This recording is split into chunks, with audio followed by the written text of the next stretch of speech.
So with Jose Mourinho on thin ice at Manchester United, let's take a look at his last game at Real Madrid back in June 2013, a 4-2 win over Osasuna, and see what's happened to that starting 11 at the start of the game. Jesus Fernandez. Yeah, this was a season where Iker Casillas had been dumped on the bench in favour of Diego Lopez, a man Real Madrid had initially tossed in the bin back in 2007, but Jesus Fernandez got his goal between the sticks against Osasuna. The then 25-year-old had been at the club since 2010 and hadn't played for the first team in 2 years, back when he replaced Jerzy Dudek in a game. How Jerzy Dudek ended up playing for this club, I'll never know. And yes, I remember the Istanbul heroics, alright? I mean, I didn't see Juventus and Barca queuing up for Jimmy Traore though. Fernandez has recently signed for Romanian club CFR Cluj, where he gets to play with another former Galactico, Julio Baptista. Remember him? I assumed he died long ago. ALVARO Arbeloa. ALVARO Arbeloa was steady if unspectacular at Liverpool. I'll be honest, when he signed for Real Madrid in 2009, I could never have foreseen over 200 appearances and more medals than he knows what to do with. And ever present in 2013, he took his place in defence. He ended up signing for West Ham in 2016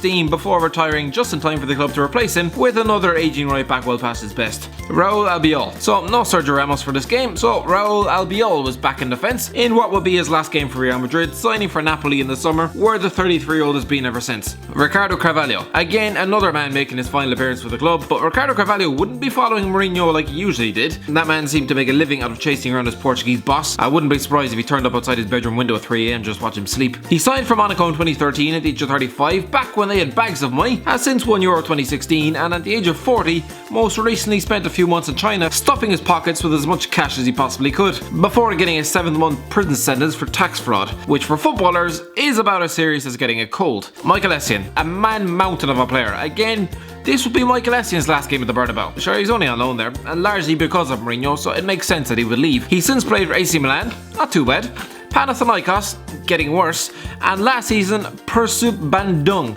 Oh good lord. The man is 35 and looking. So is my landlord, but she's going to die getting eaten by her cat. Luka Modric, the first man on the list that's still alive and well at the Bernabeu. Arguably the greatest midfielder on the planet. I mean, he's just won the FIFA World Player of the Year award. Not bad for a lad who was told he wasn't good enough for Newcastle United, a Newcastle side that employed Danny Guthrie and Nicky Butt, might I add, and were less than a year off getting relegated. Since 2013 he's won La Liga, 4 Champions Leagues, and came within 1 game of winning a World Cup with Croatia. If he'd also followed Ronaldo to Italy this summer, Madrid would have gone into meltdown. Angel Di Maria. Angel Di Maria was possibly underappreciated in Spain.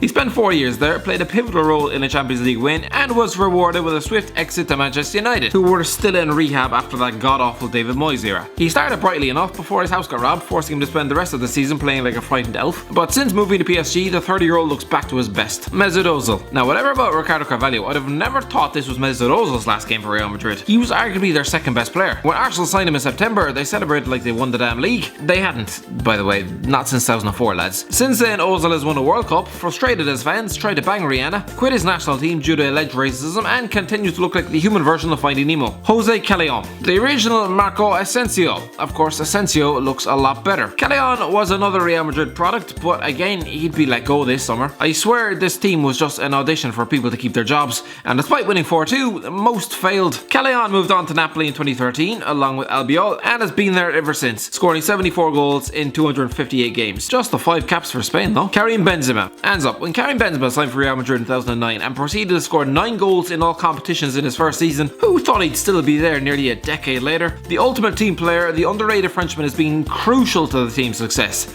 Just don't ask what the story is with the national team. Gonzalo Higuain. Why did Napoli sign half the Real Madrid squad? Christ, it was almost bordering on stalking at this stage. Gonzalo Higuain was another one off the Italians in 2013, despite Arsenal's efforts. Then it was Juventus in 2016, and now at the age of 30, the World Cup bottler is on loan at AC Milan. Best of luck to him.